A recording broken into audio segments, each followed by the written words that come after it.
Golden Haven. Ahon. Puntang Bitbit. 7% gradient. 187 meters of sea level.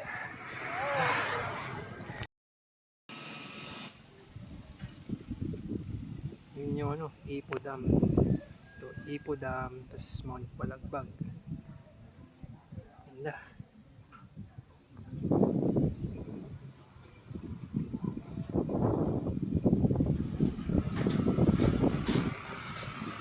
May kapihan pa dito.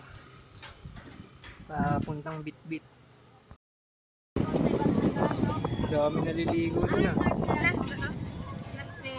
Sa mga resort sa baba.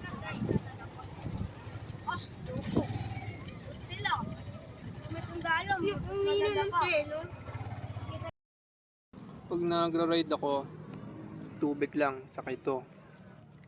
Isang biskwit dala ko. Pag naplatan, wala akong dalang tools. Short ride lang naman eh. Wala akong pera. E di lakad pa uwi. Yan yung aakyatin ko mamaya oh. Pabalik. Mas mahirap pabalik pag sa ano, Bitbit. Mas matarik. Parang Timberland. Ang hilig umahon eh. Ano, dapat natutulog lang ako sa bahay ngayon eh. Ito mas mahirap sa Bitbit. Yung pabalik. Parang siyang ano. Parang siyang Timberland. 11 to 13% naglalaro. Maya na nga.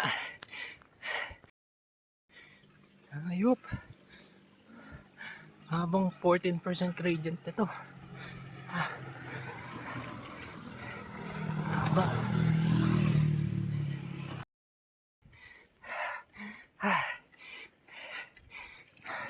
Siko.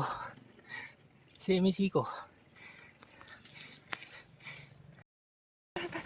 Ang kulit ng nakasakyan kanina dumaan sa akin. Tinanong kung kaya pa. Pinicture pa ako. Kitang kita, hirap na ako. Bagal ko.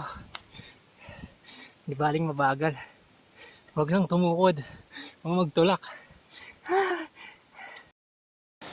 Lang yan oh. Tarik. Buti na lang malilim. Siko. Huling siko na ata to. 219 meters above sea level.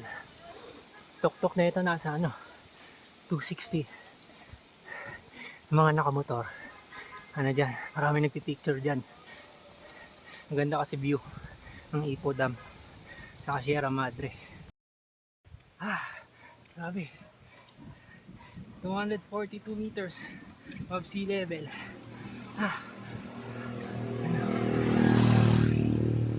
Mas mahirap pala pabalik. Parang ano, Timberland. Ayan. Pag galing kayong Bitbit, tapos umahon na kayo, nakita nyo na itong mga yero. Lapit na kayo sa tuktok. Ayan, isang siko na lang yan. Ayan yung tuktok. Tapos niya ahon. Tapos ng pag-inagtis. Mas may checkpoint ng militar dyan. Ayan. Tapos niya ahon. Ano yan? 166 meters sa sea level. Ayan. Pag nakita nyo to. Saka yung mga yerong ano, yerong tagpi-tagpi.